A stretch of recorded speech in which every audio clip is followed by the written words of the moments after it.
Welcome back to Dark Horror Stories.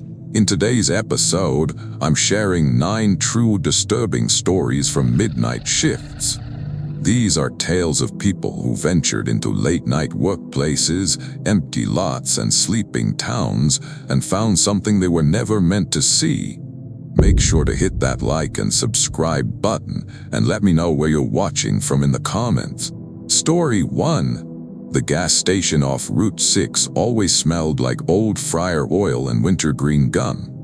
That's the detail that sticks with me most, which is stupid because there are 100 worse smells I could list from that place. But every time I stepped behind the counter, even with the doors locked and the night window sign flipped, there was that mix. Burnt oil from the little hot food warmer we never cleaned right, and the sharp, almost medicinal sweetness of the gum rack. The fluorescent lights hummed so hard you could feel it in your teeth if you stood still. I took that job because I needed something simple. Night shift meant fewer customers, more time to do homework, and my manager, Darlene Caulfield, didn't care if I looked half asleep as long as the register balanced. It was supposed to be quiet. It mostly was. The only thing that made me uneasy at first, before any of the real stuff, was the parking lot. It wasn't huge, but it was open on 3 sides, and beyond it the trees started right away. Not decorative trees, actual woods. Black trunks, tangled underbrush, a ditch full of leaves that never seemed to rot. My first week, I got into the habit of doing these little pointless routines, like I was trying to make the night predictable. I'd count the scratch-off tickets twice even though I knew the number. I'd wipe the coffee machine even when it wasn't dirty. I'd read the labels on energy drinks like they were novels. I also kept a pack of peanut butter crackers in the drawer because the vending machine in back ate my quarters. And I'd make coffee at exactly 12:07 because the timer on the pot was wrong and that was the minute it clicked over. That's the kind of life detail you don't tell people because it makes you sound weird, but it matters because I was the kind of person who wanted the night to follow a script. Around, I want to say the 3rd Friday, or maybe it was a Tuesday. I remember because I'd brought leftover pizza and the box stunk up the little break room. Anyway, it was after 2. The road outside had gone quiet in that dead way it gets when even the late-night truckers have found somewhere to sleep. I was behind the counter, restacking cigarette cartons, when I heard a single knock on the glass, not the door. The night window, 3 inches of thick, scratched plexiglass, and behind it a tiny metal shelf for cash and receipts. I looked up expecting a customer with a hoodie and a half-crumpled bill.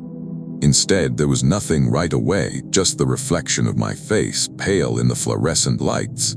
Then from below the window a hand rose up into view. I assumed it was a hand. It had the right shape at a glance, 5 fingers, a wrist, but the skin was too smooth like uncooked dough and the fingers were wrong in a way I can't make sound poetic. They were too even, too similar to each other. No knuckles, no little bends.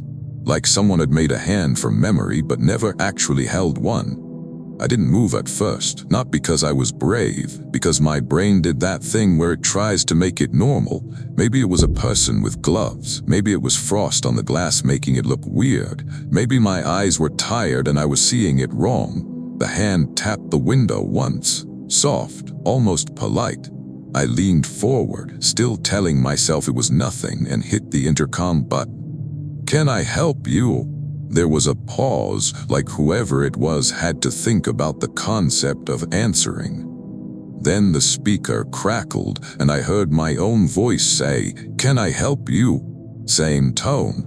Same tired little upward lift at the end like a question. Even my slight nasal thing I hate in recordings, my stomach didn't drop like in movies. It just tightened, like someone pulled a string through my guts. I let go of the button. The intercom clicked off. The hand stayed there, pressed flat against the plexiglass as if it was feeling for warmth. I should have called the manager. I should have called the police. Instead, I did the dumbest thing, which was try to fix it with logic. I thought maybe the intercom was feeding back.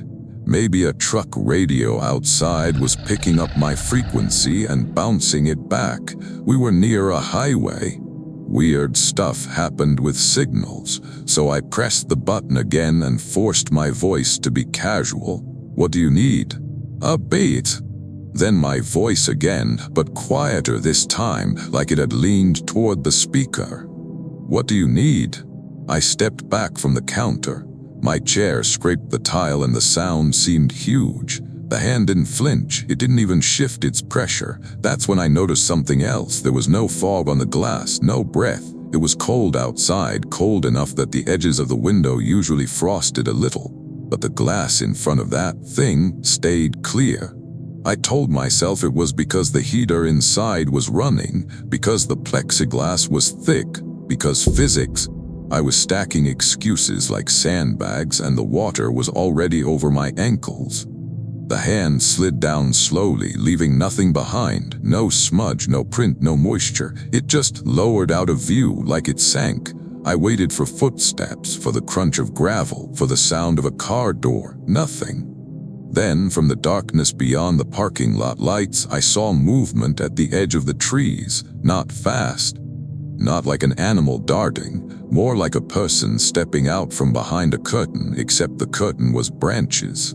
Something pale came forward until it was just inside the spill of the light, and I swear I tried to see it as a person. I tried so hard. I remember thinking maybe it's someone sick, maybe it's someone hurt, maybe they need help. But it was too tall, first of all, tall in a stretched way like the proportions had been pulled. Its shoulders were narrow and sloped, and its arms hung down farther than they should, almost to the thighs. And its head. This is the part that doesn't sound real no matter how I say it. Its head didn't sit on its neck right. It was slightly tilted, but not like curiosity. Like the neck wasn't hinged correctly and gravity had picked a side. It stood there, still as a signpost. Then it lifted its face toward the window, and the parking lot light showed me the iconic thing I still see when I wake up at night. Its mouth was not in the center of its face. The mouth was on the left side, cut too wide like a second thought, and when it opened, it didn't open vertically. It opened sideways, stretching toward its ear in a long, careful line like it was unzipping itself. I didn't hear it speak outside. I only heard my own voice through the intercom, softly, like it was practicing. "Can I help you? Can I help you?" Over and over, not quite matching my rhythm now, getting better at it. I backed away from the window, heart hammering so hard my arms felt weak. I grabbed my phone, but my hands were stupid, and I dropped it once and it clattered under the counter. I remember crawling on my knees for it, tasting dust, thinking about how pathetic I must look if someone was watching. When I finally called Darlene, it went straight to voicemail. I didn't even leave a message. I called 911. My voice sounded wrong to me, too high, too breathy. The operator asked for my location and I said it, and then I heard my own voice echoing it faintly through the intercom. The thing had moved closer without me noticing. It was at the night window now, right up against it, close enough that the pale skin of its face looked almost translucent. I could see faint, shadowy shapes beneath, like veins or something. Its hand came up again and pressed to the plexiglass, and this time I saw a detail that made my throat tighten. It had no nails, just smooth ends to the fingers like they'd been sanded down. It leaned in. The sideways mouth opened, and then instead of my voice, I heard Darlene Caulfield's voice through the speaker, irritated and sleepy. "What is it, kid? It's 2 in the damn morning." I froze so hard my knees hurt. I hadn't reached her. I knew I hadn't. My call log showed 911 was still connected. Her voice shouldn't have been there. And yet it was, perfectly. The thing watched me. I mean, I don't know what it did for eyes because I couldn't see any. Its face was pale and blank except for that mouth and a few shallow dents where features should have been. But I felt watched, the way you feel when someone is staring at the back of your neck. It spoke again through the intercom, Darlene's voice getting sharper. "Open the window, don't be stupid." I started shaking. not a cinematic tremble, full body like cold. I told myself stupidly, maybe Darlene is outside, maybe she drove over, maybe she's pranking me. Like that made any sense, like Darlene would crawl out of bed to prank an hourly worker. The thing's hand slid down and the metal shelf under the window creaked as if weight settled on it. That shelf was bolted to the frame. It shouldn't creak. And then the night window latch inside behind the counter shifted, just a millimeter. A tiny movement, like someone had tested it from the wrong side. I didn't think. I grabbed the drawer where we kept the spare key to the back storage room and ran. The back room was cramped, stacked with boxes of chips and cases of soda. It smelled like cardboard and mouse droppings. I slammed the door and locked it, even though it was a flimsy interior lock that could be kicked in. I turned off the light and stood there in the dark, listening. At first, nothing, just the hum of the refrigeration units and my own breathing. Then I heard footsteps on the tile. Slow, too even. Each one placed carefully like someone was counting. Tap, tap, tap. It stopped outside the back room door. I held my hand over my mouth to keep myself from making noise. My phone screen lit my fingers ghost blue. The 911 operator was still talking, asking if I could see the person, asking if I was safe. I couldn't answer. I couldn't risk making sound. On the other side of the door, something scraped softly, like a fingertip dragging across painted wood. Then, so quiet I almost didn't catch it, the lock clicked. Not the deadbolt, the little interior lock, like someone had tried it and learned how it worked. I felt something hot in my eyes, not tears yet, more like panic pressure. The knob turned. It turned slowly as if whoever was doing it had all the time in the world. And then it stopped because the lock held. For a few seconds there was silence. Then I heard my own voice, right against the door, speaking softly, conversationally, like I was standing outside telling a joke. "It's okay," it said. "It's just me." I nearly made a sound then. I bit my knuckle hard enough to taste blood. The voice changed.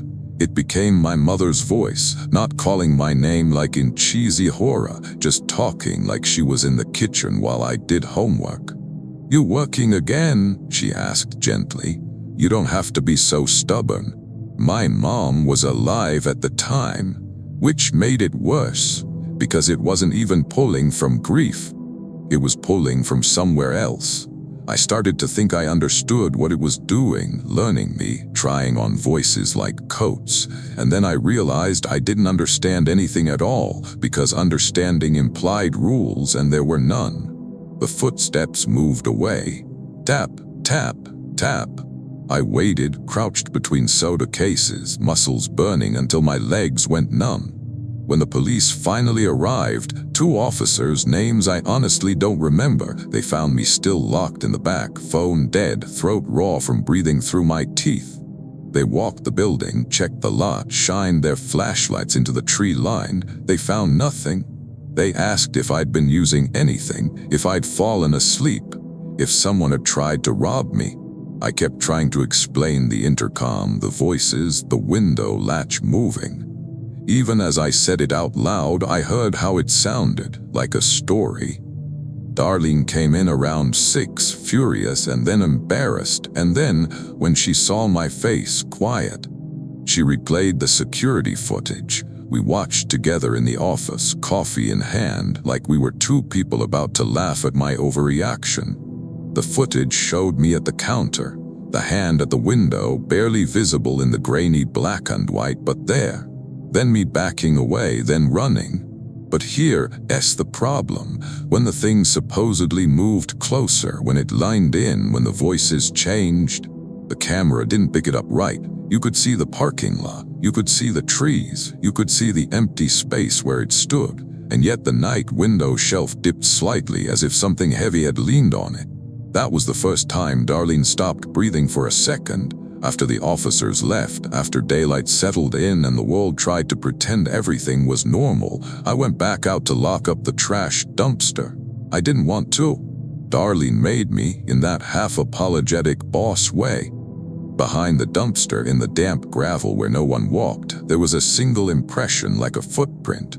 Not a boot print, not a sneaker, just a long, shallow, smooth depression shaped like a foot that had never worn shoes, with 5 toe marks too evenly spaced like the fingers on that hand. And the strangest part, there was only one, no other steps leading to it, none leading away. I quit 2 days later. I told Darlene it was school, which wasn't a lie exactly. But the real reason is that even now, years later, if I'm alone in a brightly lit room at night and I hear a faint hum from a speaker, part of me expects my own voice to answer back. Story 2.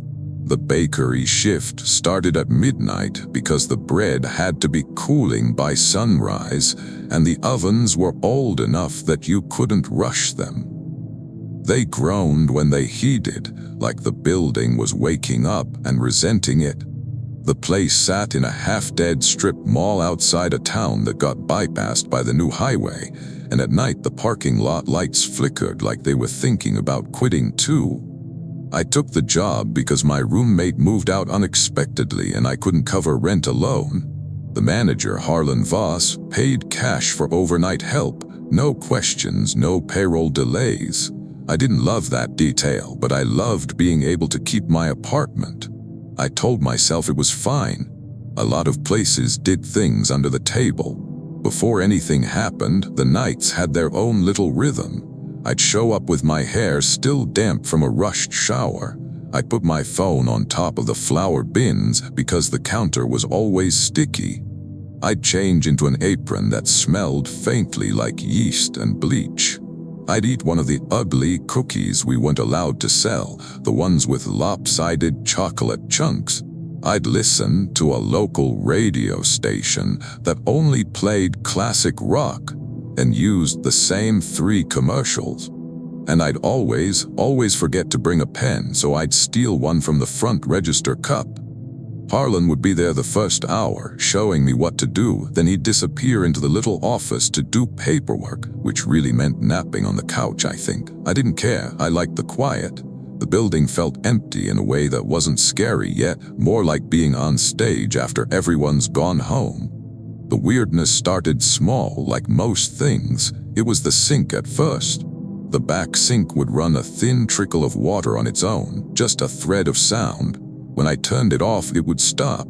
Then it would start again 10 minutes later. Old plumbing, I told myself. The building was probably settling, temperature changes, whatever. Then it was the flour.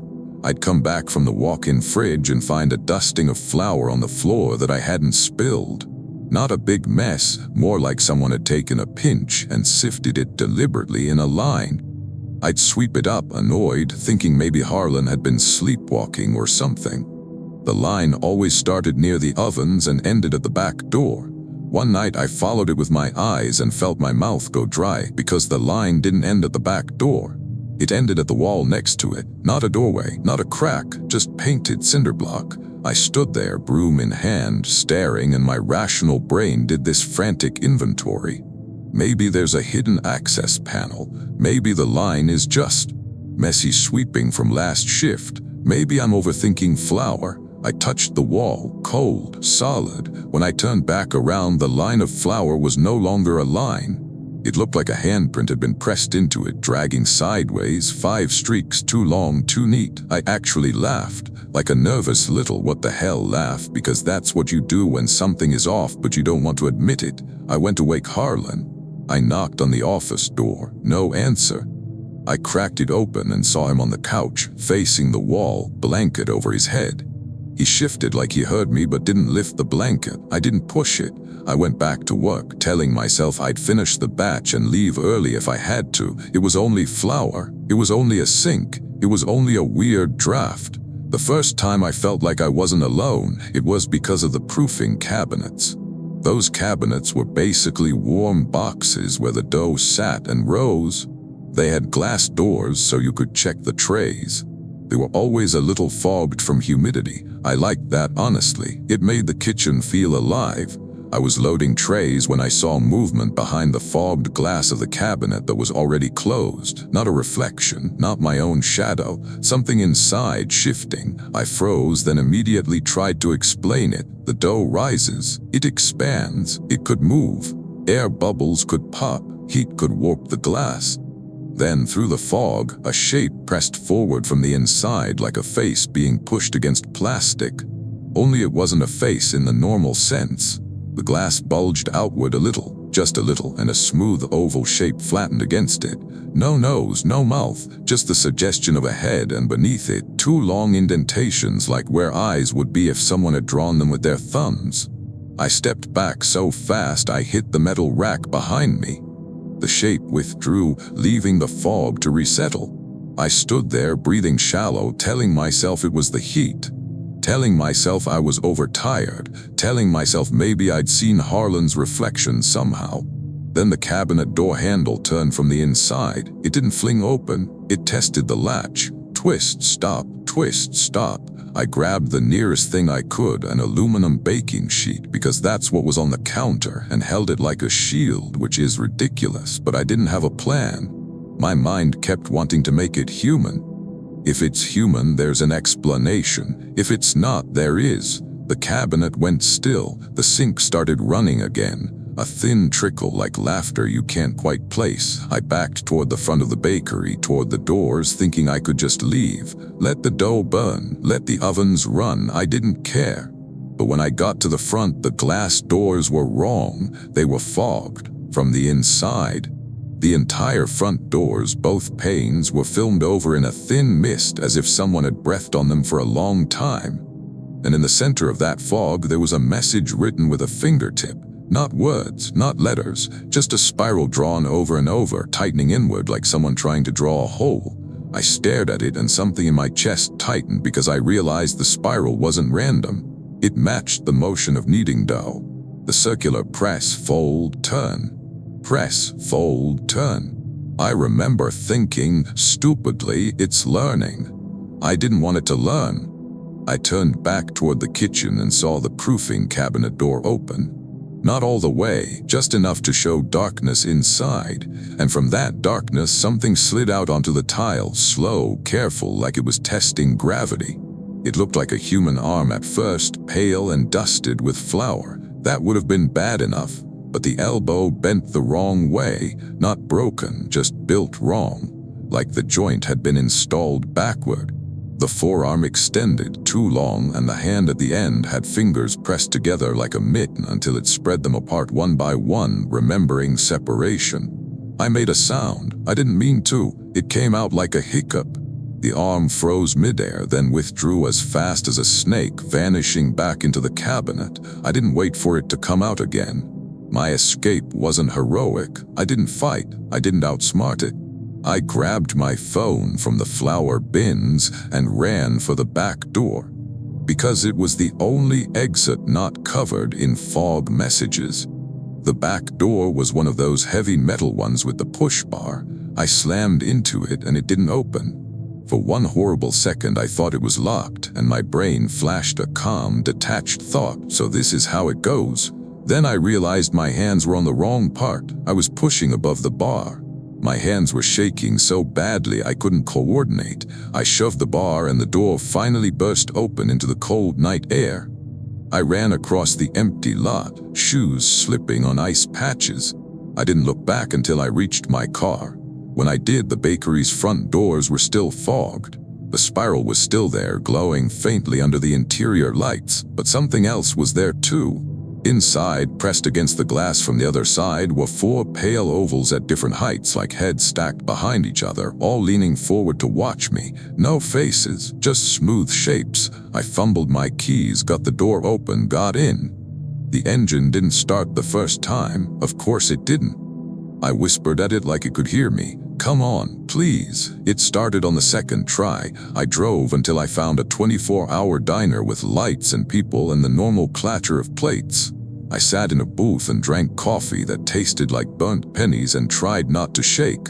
I quit the next morning by text. Here, as the aftermath proof I can't explain. I went back in daylight 2 days later because I'd left my favorite hoodie in the locker and I was tired of losing things to fear. Harlan wasn't there. The bakery was open, normal, bright. My hoodie was in the locker, folded neatly. But when I shook it out, flour drifted from the sleeves in a thin, deliberate line, and on the inside of the hood, right where my head would have been, there was a smooth oval smear, like something had pressed its face there and breathed, but left no moisture. Just the clean absence of flour. I threw the hoodie away in the dumpster outside the diner.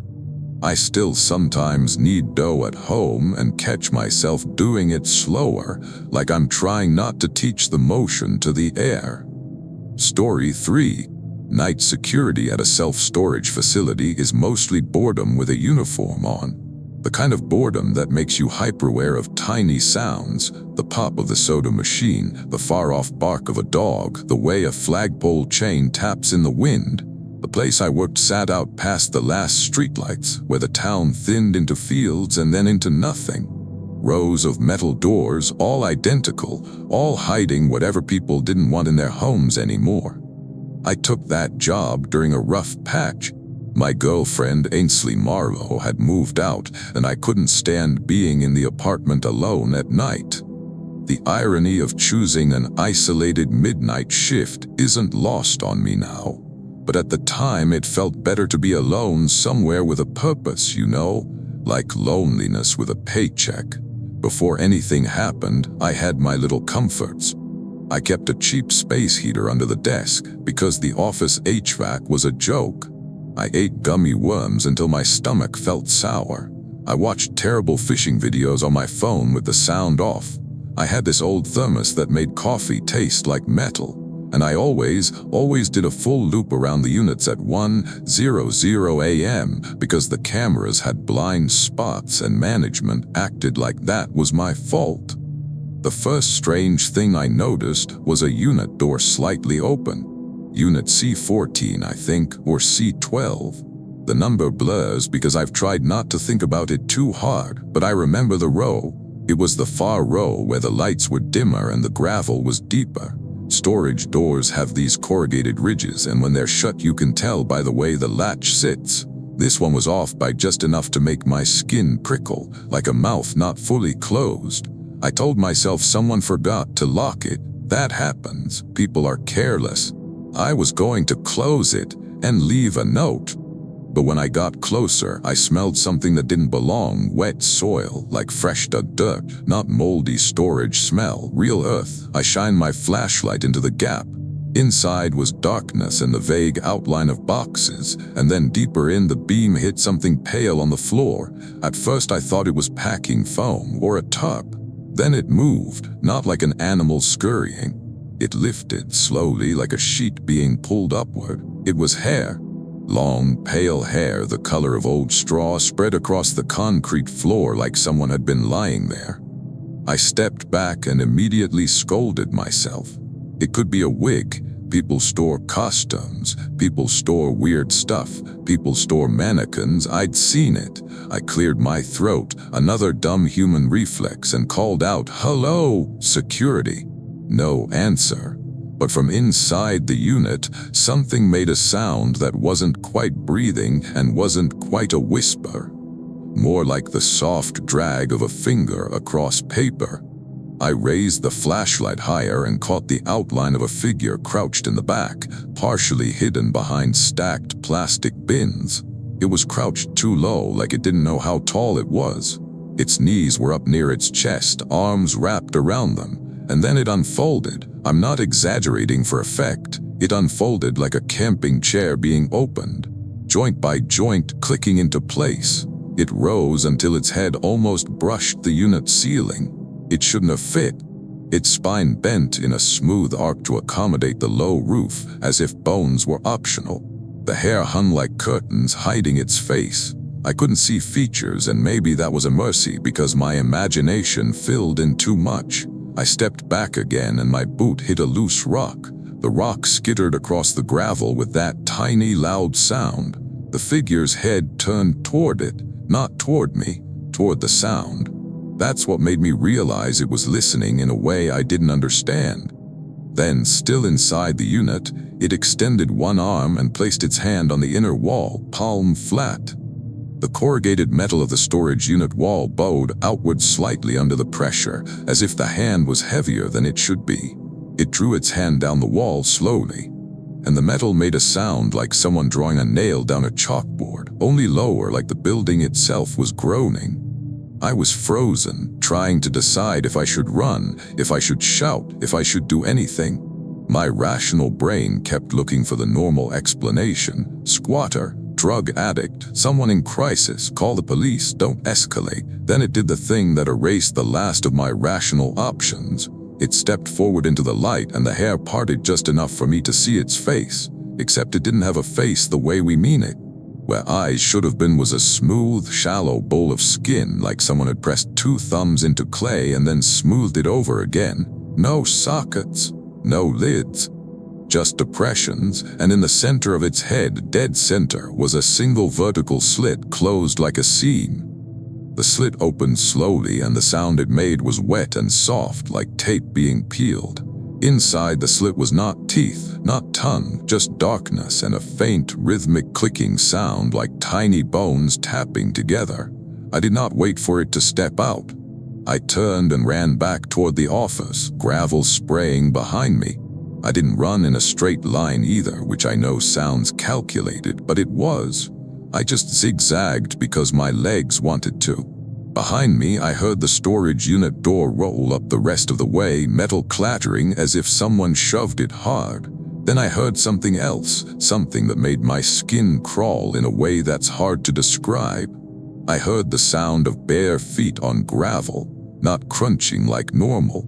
More like the gravel was being pressed into the ground without shifting, as if the weight was distributed wrong. The footsteps weren't fast. They didn't need to be. They were steady, measured. I made it to the office and slammed the door and locked it. The office door had glass panels. I hated that suddenly. I turned off the lights and crouched behind the counter where the monitors glowed. The cameras showed the rows, the lights, the empty lanes. And then on camera 3, I saw it in the far lane, standing in the open, hair lifting slightly in the breeze like seaweed. It tilted its head, and then it did something that made my stomach twist. It raised one hand and placed it against the security camera pole. Not the camera, the pole. The video feed shook as the pole vibrated slightly. Then the feed went black as if the camera had been covered. One by one, the other feeds started to jitter, to shake, to go dark, like something was walking the perimeter, touching each pole, gently, in order. I called 911. My voice came out hoarse and stupid. I told them there was someone in the units.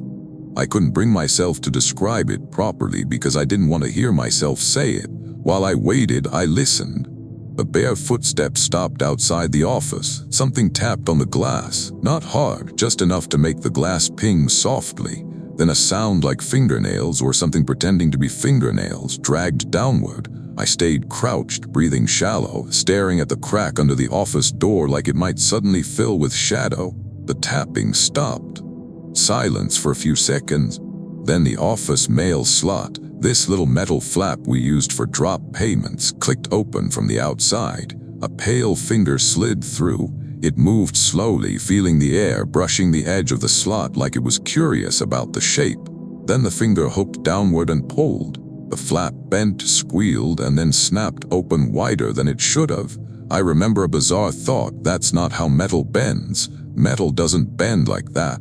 The finger withdrew. Then something slid through the slot. A lock. One of our heavy disc locks that people bought at the front. It dropped onto the office floor with a dull thunk. Then another. Then another. 3 locks in a row placed through a slot too small for them, as if the metal had softened just for a moment. I couldn't move. I couldn't look away. The last lock hit the floor and spun, and for a second in the glow of the monitors, I saw something etched into it. Not a brand, not a serial number. A shallow, vertical slit like the seam in its face. That was my oh shit moment, the proof it wasn't just some person, it was something that could leave symbols behind without knowing what they meant to me. The police arrived 10 minutes later, or 15. Time is fuzzy in those moments. They found the office door locked, me inside, lights off like a lunatic. They did a sweep. They found unit C whatever open. They found boxes, old furniture, no hair, no smell, no sign of anyone. I quit that job the next morning and I didn't even try to be polite about it. The aftermath proof came later, a week later actually. I got a call from the facility manager because they couldn't find the master keys for a row of units. They asked if I'd seen them. I hadn't, but that night at my apartment I found something in my jacket pocket that I swear wasn't there before. A tiny disc lock key, not mine, not the facility's style. Old and slightly bent. And on the plastic head of the key, someone had carved a shallow vertical slit. It's still in a jar in my kitchen. I don't know why I keep it. Maybe because throwing it away feels like returning it, and I don't want to return anything to that place.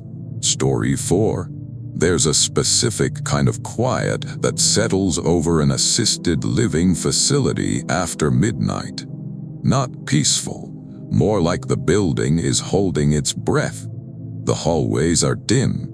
The TVs in residents' rooms glow blue behind cracked doors, and every so often you hear a call bell chime from somewhere far away, like a small animal crying in the walls.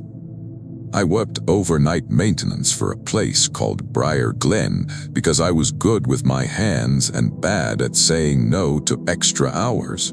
The pay was decent, and the supervisor, Leona Pritchard, liked that I didn't complain when she handed me a list of minor issues that always included something like check basement door, sticks again. Before anything happened, my nights were routine in a way that almost felt comforting. I'd fill my little toolbox with the same items: duct tape, flashlight, spare batteries, a cheap multi-tool, and these tiny packets of instant oatmeal I ate dry because I didn't want to use the staff microwave and smell like cinnamon all night. I'd make a round, check the boiler room, reset a thermostat that residents insisted was haunted. I'd scroll through my phone, volume off, watching videos of people repairing old radios. I'd also keep a notebook where I wrote down dumb things like "third floor smells like cabbage again," because if you didn't write it, nobody believed you. The basement door did stick. That part was true. It had this swelling in the wood, like it had been soaked at some point and never fully dried. You had to shoulder it to get it open, and it would groan like it didn't want to cooperate. Leona told me very casually, "Don't go down there if you don't have to. Pipes are old. Weird drafts." She said it like a building quirk. I took it like one. It was, I think, early December when the heater started making a clicking sound that echoed through the vents. Residents complained it sounded like someone tapping a spoon on glass. Leona wanted it fixed before families visited for the holidays, so of course I had to go into the basement. The basement smelled like wet concrete and old mop water. My flashlight beam caught dust floating in the air like slow snow. The walls were lined with supplies, extra chairs, boxes of holiday decorations, a stack of wheelchairs with flat tires, and along the far wall there was a hallway I'd never noticed before, not hidden, not secret, just not something my mind had recorded. A darker stretch of corridor leading away from the main boiler room area. I told myself it was just storage. Of course there were storage hallways. I walked down it anyway because the clicking sound seemed louder there and I was trying to be a good employee. Halfway down, my flashlight flickered, not dead, just a quick blink like it had hit a pocket of interference. I slapped it, annoyed. It steadied.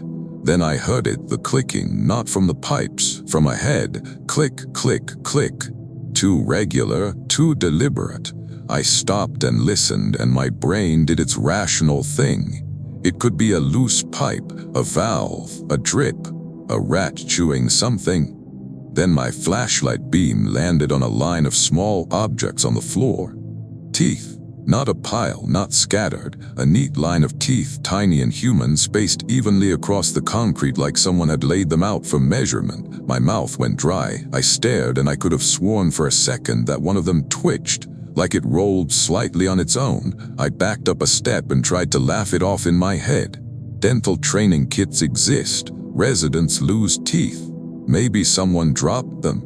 Maybe it's some weird craft thing. People save baby teeth. I've heard of that, but why would they be down here in a line? The clicking stopped.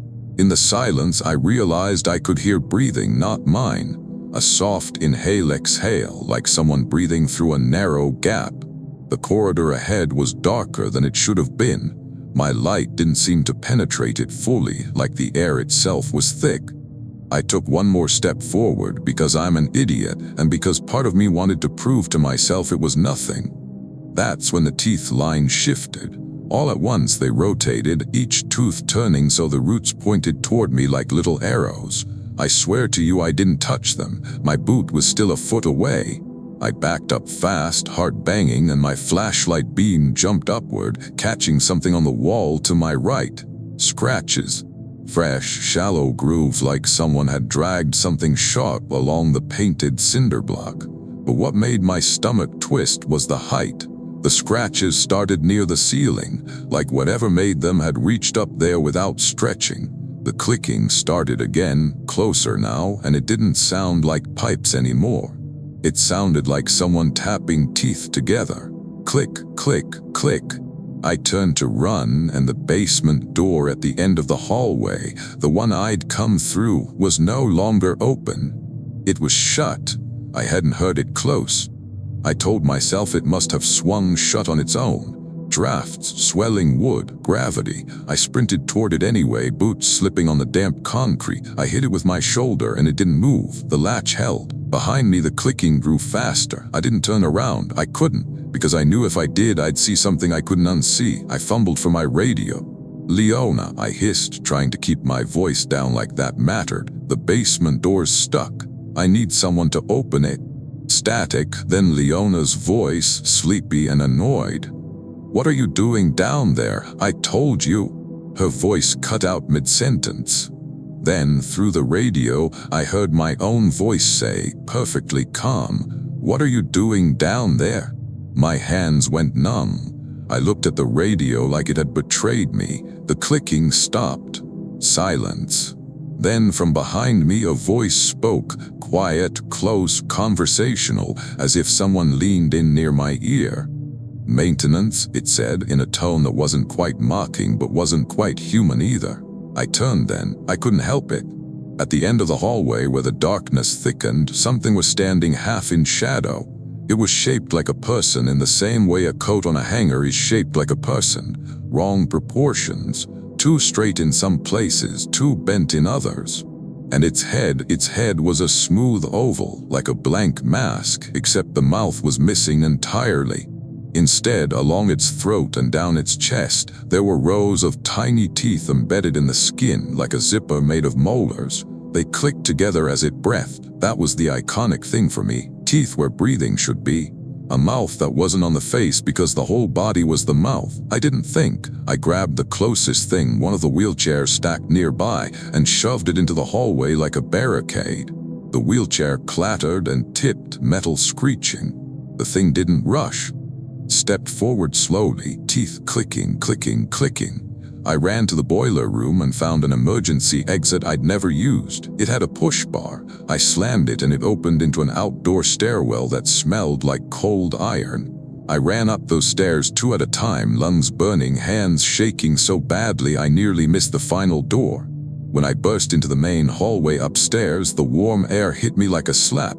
The building looked normal, quiet, calm, like it had never held its breath.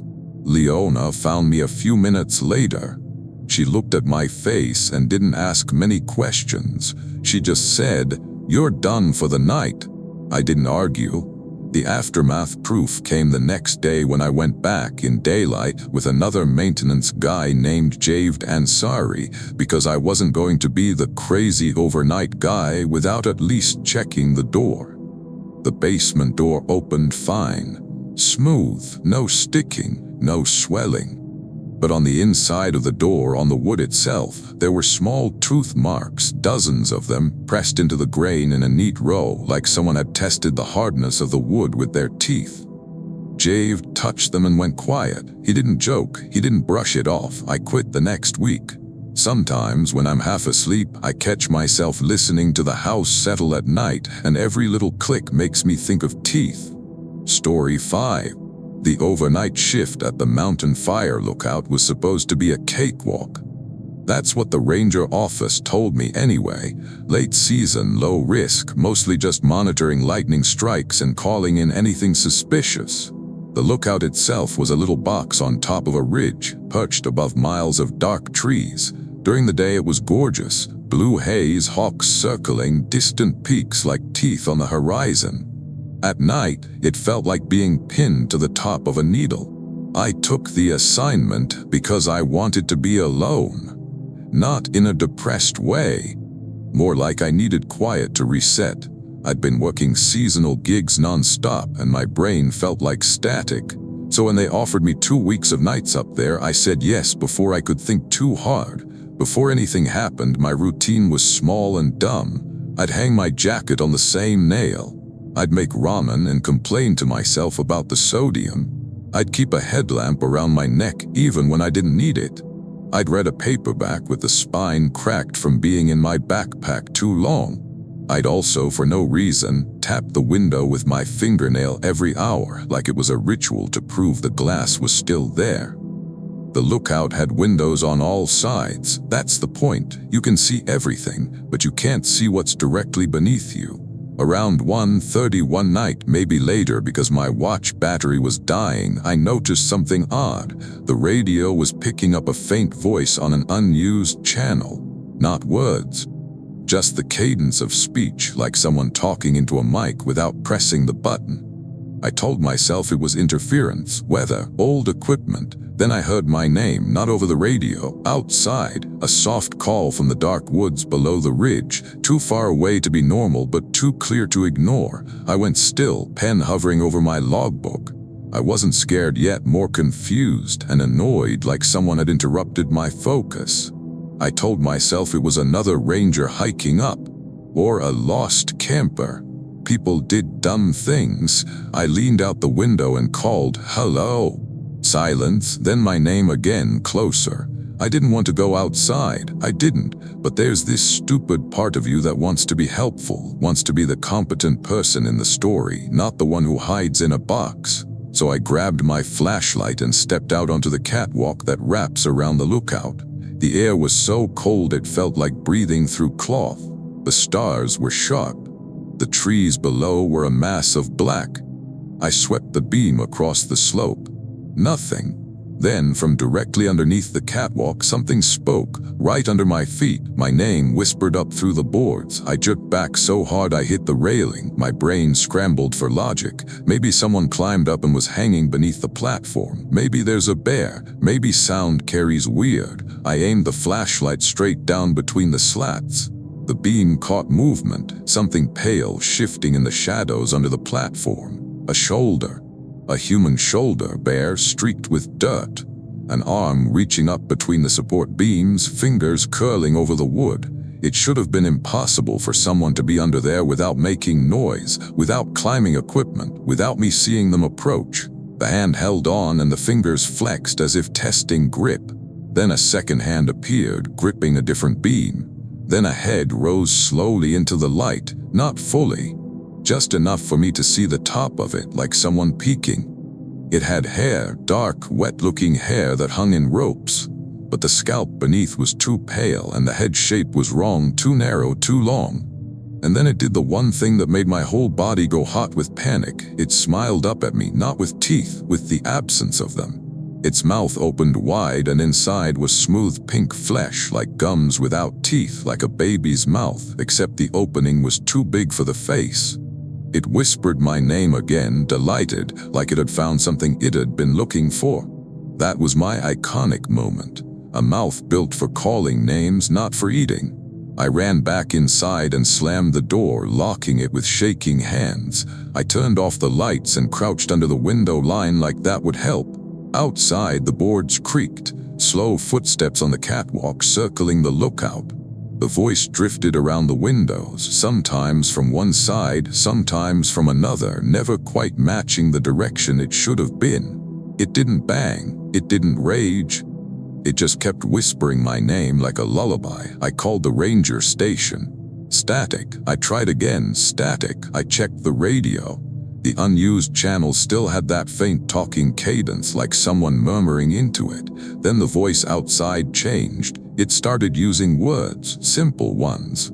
Things I'd said earlier that night, apparently, because it repeated them back in my own voice, slightly off, like a mispronounced song lyric. "Hello? Can you hear me? Just a minute."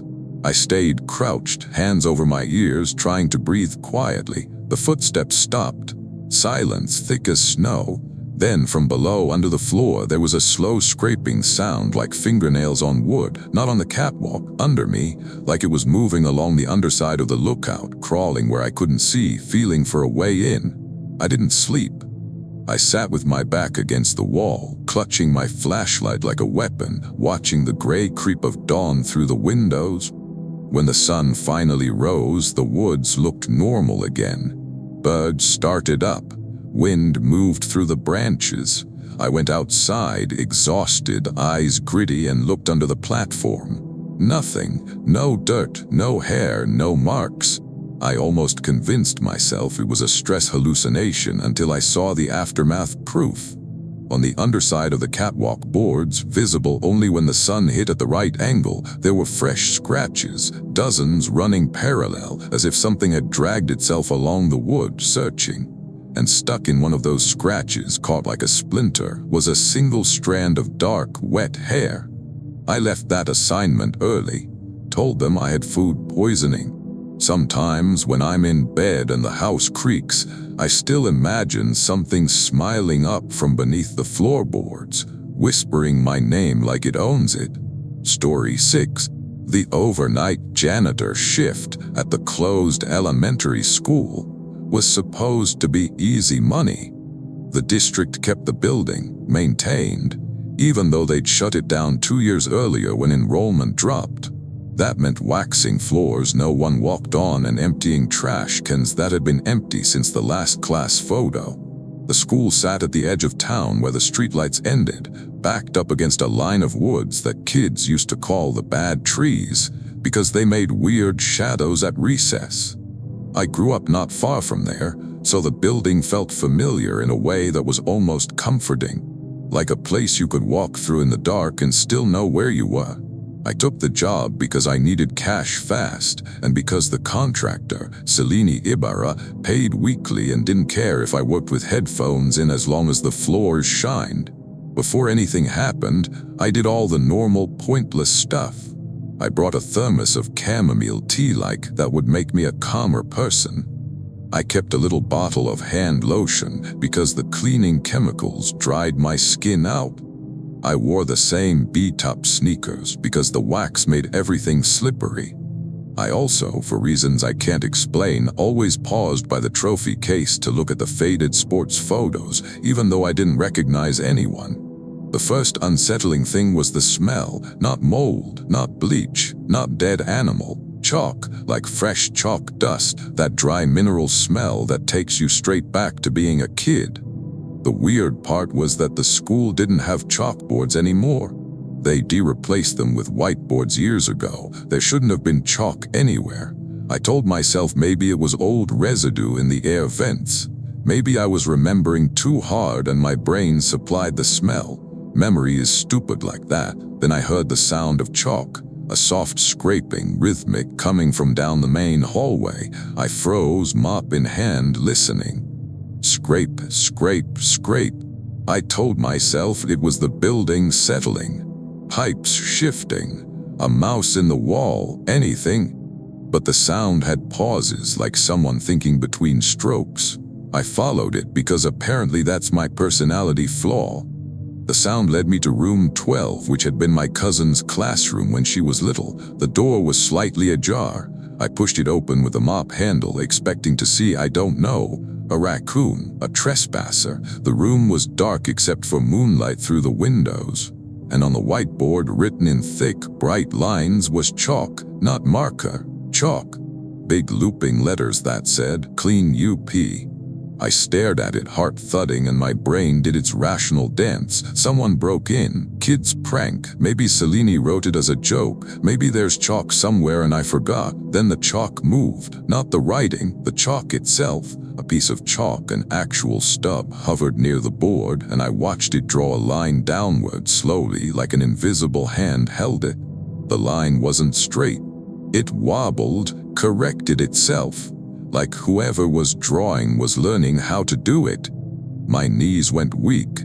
I backed out of the room so fast the mop bucket clanked. In the hallway, the lights flickered once as if someone blinked.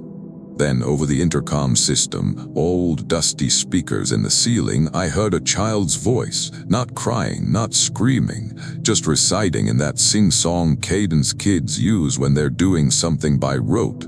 "Line up, line up, line up." I tried to tell myself it was a recording stuck on loop.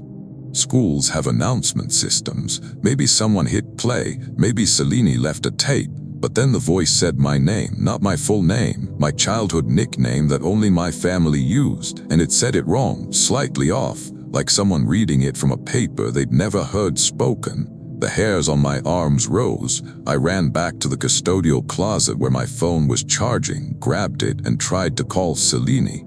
No signal, which made no sense, because I always had signal there. The scraping sound started again, farther down the hall, moving like chalk on board, traveling room to room. I didn't want to look, but I did, because the hallway was long and empty and the sound was crawling toward me. At the far end, where the principal's office used to be, a classroom door opened slowly. A child stepped out, not fully lit, just enough moonlight to outline a small figure in a too-big hoodie. I felt a rush of relief at first. Human, kid, trespasser, something I could understand. Then the figure lifted its head and I saw the face in the dim. It wasn't a face. It was a blank surface, smooth and pale like a mannequin's head, and across that blank surface, written in chalk, were two eyes and a smile, a child's drawing of a face, simple and cheerful. The figure tilted its head like it expected me to respond. Then it spoke through the intercom again, the same child voice, light and patient.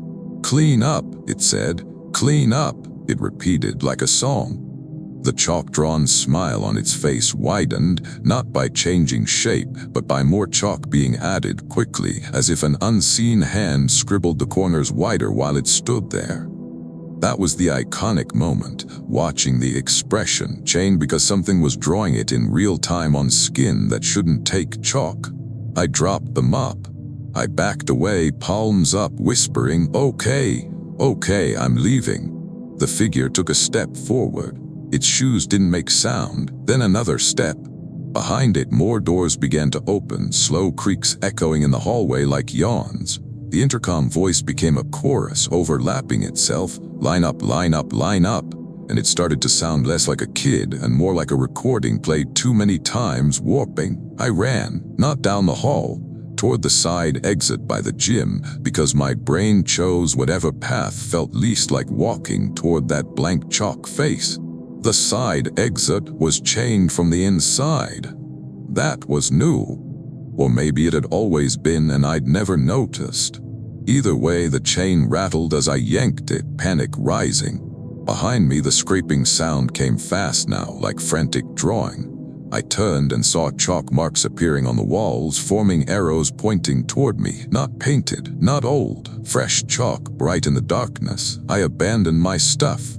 Phone, tea, lotion, everything. I sprinted to the main entrance and shoved the doors open with my shoulder. Cold air hit me and I ran into the parking lot under the broken streetlight, lungs burning. I didn't stop until I was halfway down the street where the next streetlight worked and the world felt normal again. The aftermath proof came when Selene called me the next afternoon, furious about the abandoned equipment. I didn't argue. I didn't explain. I just said I'd pay for it. But I went back once in daylight because my phone was still in that building and I couldn't let it go. The phone was gone. In its place on the custodial closet shelf was a single stub of chalk neatly placed on top of my hand lotion bottle. And on the back of my phone case, because I did find the case empty, someone had drawn a little smiley face in chalk. Simple, cheerful, like a child proud of their work. Story 7. The midnight shift on a tow truck isn't glamorous. It's mostly drunk drivers, bad luck, and people who stare at you like you personally caused their flat tire. But I liked it because the roads were emptier and the radio was mine, and because the company, run by a guy named Thomas Wiersbicki, paid overtime without a fight.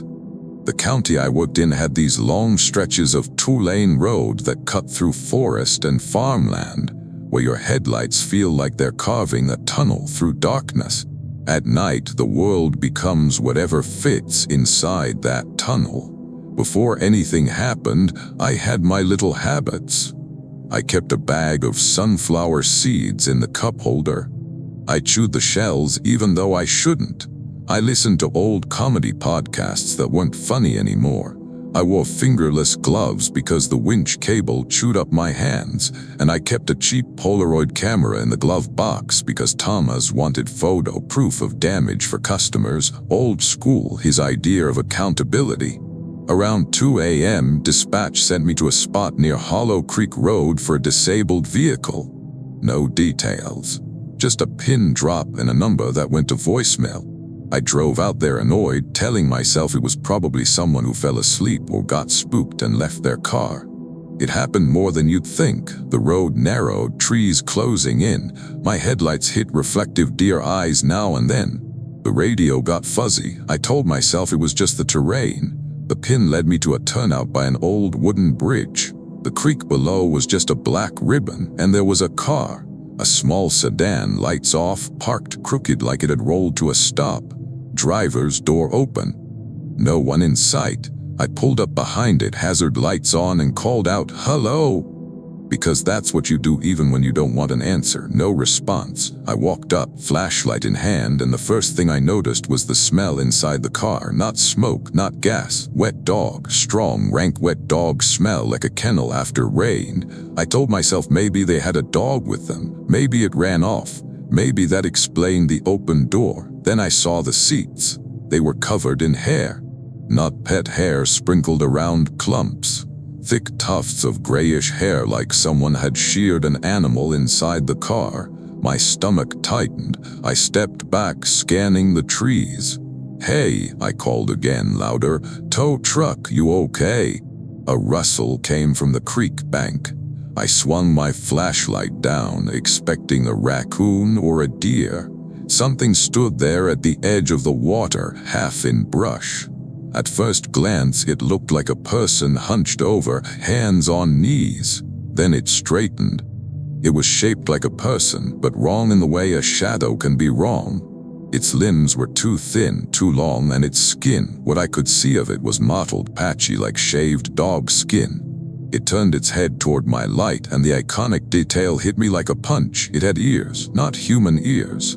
Long, upright ears like a dog's, but set too high on a human skull, twitching independently like antennae. It opened its mouth and I expected a growl. Instead, it spoke in a voice that sounded like the voicemail greeting on my phone. Cheerful, recorded, slightly distorted. "Hi, you've reached," it began, then cut off. It tried again, voice glitching. "Hi, you've reached." It was mimicking the dispatcher line, or the number, or something it had heard once. My mind tried to rationalize someone in a mask, a prank, drugs, a person with an injury, but the way it stood, balanced on the balls of its feet like an animal ready to spring, wasn't human. I backed toward my truck, keeping the flashlight on it. It took one step forward, then another, not fast, measured, and as it moved, the hair on its body shifted like a coat not attached properly, sliding over skin. I turned and ran for the driver's seat of my tow truck. My hands fumbled the keys because my gloves were stupid and my heart was pounding in my throat. Behind me, I heard something splash in the creek. Fast movement, too close. I slammed the door and hit the lock button like that mattered. The engine cranked once and didn't start. Of course it didn't. It never does when you need it. I looked up and saw it in my side mirror, standing by the passenger door, head tilted, ears twitching. It raised one hand and tapped the glass. Tap, tap, tap, like it was trying to get my attention politely. Then it smiled, and the smile was too wide, stretching toward the ears, showing teeth that weren't canine or human, flat and uniform like a row of chiclets. It leaned closer and spoke again, this time in my own voice, the exact tone I'd used calling out. "You okay?" it asked. That made my skin crawl more than the ears did. The engine finally caught. I threw it into reverse and floored it, tires spitting gravel. As I backed up, my headlights swung across the creek and I saw something that turned my stomach. There were more clumps of hair on the creek bank, like shedding in a trail. I didn't stop. I didn't hook the car. I left it there. I drove straight back to the lit part of town and parked under a street lamp outside a 24-hour pharmacy, shaking so badly I dropped sunflower seed shells all over myself. Thomas yelled at me later for abandoning a job. I didn't explain. I couldn't. How do you tell a man who thinks Polaroids prevent fraud that you saw a thing with dog ears talking like voicemail? But here's the aftermath proof.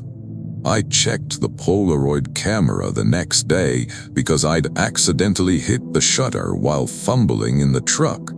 One photo had developed in the glove box. It showed the sedan crooked by the bridge, and in the dark space between the open driver's door and the trees, there was a blurred shape, tall, thin, ears catching the flash like pale triangles. I didn't show Thomas. I put it in my toolbox and forgot about it until months later when I found it stuck to the bottom of a wrench. The ears were still the first thing your eye went to. Story 8. Working the midnight shift at a remote motel is like babysitting a building that doesn't sleep right. The place I worked was called the Sunridge Motor Court, and it sat out on the edge of a desert highway where truckers pulled off to nap and families stopped only because the next town was too far. At night, the neon sign buzzed, the ice machine clunked like a heartbeat, and the wind carried sand against the doors like fingernails.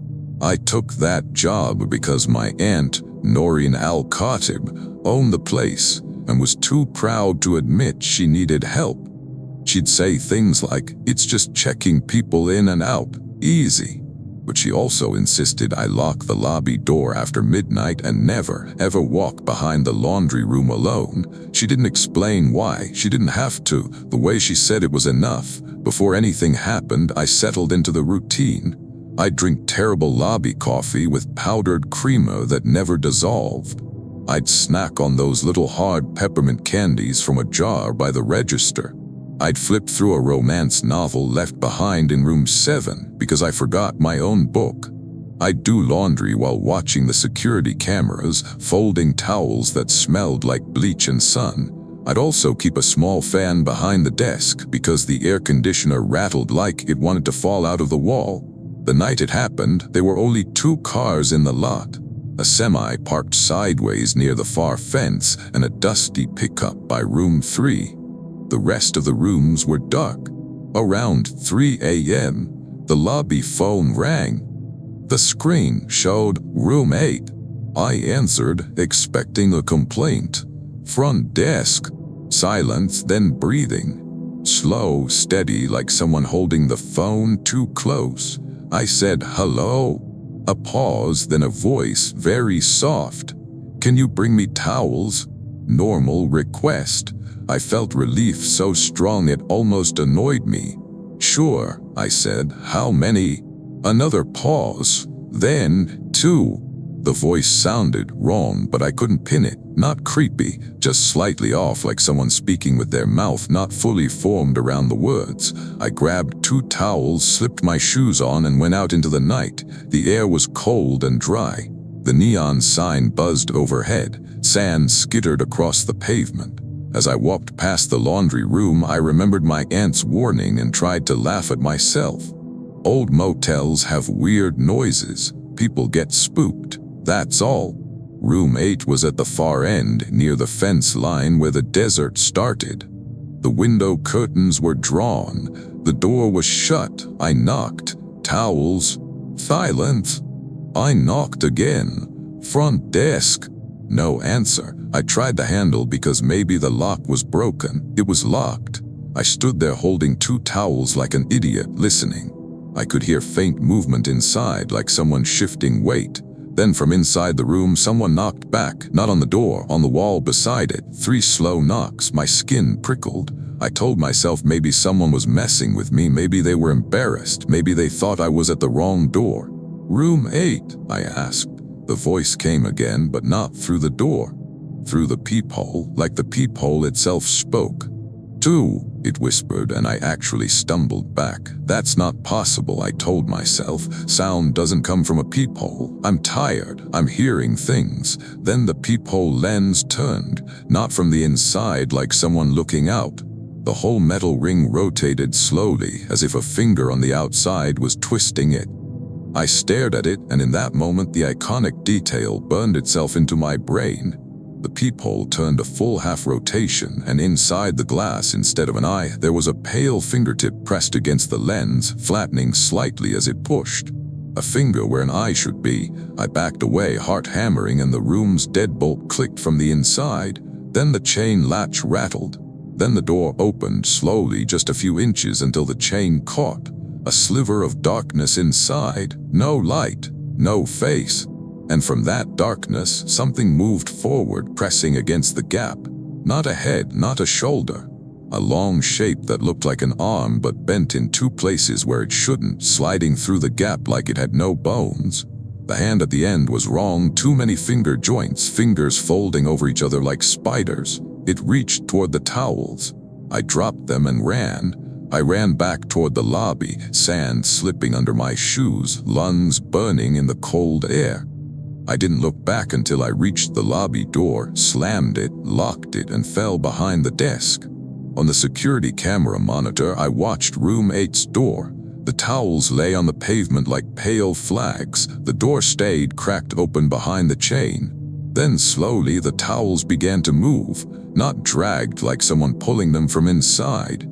They folded inward on themselves, corner by corner, as if invisible hands were carefully creasing them. They folded into a neat rectangle. Then they slid through the gap in the door. The chain never moved. The door never opened wider. The towels just went inside. I sat there until dawn, fan blowing cold air on my face, peppermint candy dissolving on my tongue, trying not to throw up. In the morning, my aunt came in, saw my face, and didn't ask questions. She just unlocked a drawer, took out a ring of keys, and removed one. Room 8's key. She snapped it in half and dropped it in the trash without looking at it. The aftermath proof came later that day when housekeeping cleaned rooms. They didn't go into Room 8. They said the key didn't work. That was the point, I guess. But when I went outside to smoke, bad habit, I know, I saw something on the pavement by Room 8's door. A neat row of sandy impressions, like someone had dragged the pads of their fingers along the ground. Except the impressions were on the vertical door itself. Finger pads pressed into painted wood, leaving little crescents of sand stuck there, as if gravity didn't apply for a second. Story 9. The overnight shift at the county archive building was the kind of job you take because you like quiet and you don't mind dust. The building was a converted courthouse annex, all brick and narrow windows, with rows of shelves full of records nobody looked at unless they had to. Deeds, maps, marriage licenses, old tax ledgers. Paper that outlived the people who made it. I worked there because my friend's dad, Gideon Rusk, pulled strings and said it'd be easy. Just monitor humidity, make sure the dehumidifiers don't quit, log temps, he told me. No one bothers you. He was right. No one bothered me. That was the problem. Before anything happened, my nights were filled with pointless details. I brought a little desk lamp because the overhead fluorescence made my eyes ache. I ate microwaved rice from a plastic container that always smelled faintly of soap, no matter how many times I washed it. I chewed mint gum until my jaw hurt. I kept my coat on because the archive room was kept cold to protect the paper. I also, out of boredom, read random names from old documents, strangers' signatures from 1892, 1911, 1946, like I could summon their personalities by staring hard enough. The archive room had a strict rule: no open drinks near the shelves. So I drink water in the little break area and then go back in, hands dry and cold, logging the temperature every hour. The first odd thing was a page on the floor. One single page face down in the middle of an aisle. It shouldn't have been there. Everything was boxed or bound. Pages didn't just fall out. I picked it up and saw it was a copy of an old map, hand-drawn, faded ink, showing the county lines before they were redrawn. There were little notes in the margins in someone's neat script. I assumed it was from a reference binder. I told myself I'd put it back later. Then I noticed something in the air, a smell like damp pennies, metallic, stale, like old blood but not quite. I checked the dehumidifier. It was running. Then I heard paper moving, a soft rustle deeper in the stacks, like someone flipping pages quickly. I called out, "Hello!" because even in an archive building at midnight you assume trespasser before ghost. No answer. The rustling continued, moving as if someone walked down a different aisle, trailing fingers along paper. I told myself it was air circulation. Dehumidifiers can cause drafts, paper can shift, maybe a mouse had gotten in. I walked between the shelves with my flashlight beam catching spine labels and dust motes. The rustling stopped. Silence. Then I heard something that made my throat tight, the sound of a pencil writing. Scratch, scratch, scratch, not on a clipboard, not in the office. Inside the stacks. I followed the sound like a fool, heart beating in my ears.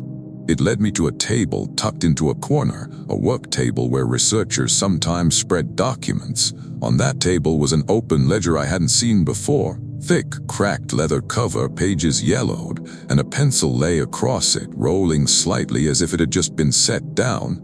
I leaned closer and my stomach turned cold. The ledger was open to a page that had my name on it. Not my first name printed nicely like a label. My signature, the exact way I sign on receipts with that weird loop on the last letter because I'm lazy. I stared, trying to make it make sense. Maybe I'd signed something earlier and forgot. Maybe Gideon had a file on me. Maybe it was a prank. Then the pencil lifted, not jerked, not thrown, lifted slowly as if an invisible hand picked it up. It began writing beneath my signature. Not words, not sentences, a map. A quick sketch of the archive building floor plan, rows of shelves, office break area, drawn with unsettling accuracy. Then a line extended from the map straight to where I stood. And at the end of that line, the pencil drew a small circle, like a target. That was the iconic moment. Watching a pencil calmly mark my position in real time like I was just another record to be filed. I stepped back, knocking my chair over. The sound echoed. The pencil dropped. The lights flickered once. And then, from the far aisle, I heard footsteps. Not on the floor, on the shelves. A soft metallic tick-tick-tick, like something moving along the metal uprights, climbing. I turned my flashlight down the aisle and caught movement high up near the top shelves, a shape shifting between shadow and paper, too thin to be a person, too deliberate to be a falling binder. It moved like a spider but upright, limbs placed carefully, joints bending wrong. I couldn't see a face. Just a silhouette that seemed to flatten against the shelf, becoming narrow enough to slip between boxes.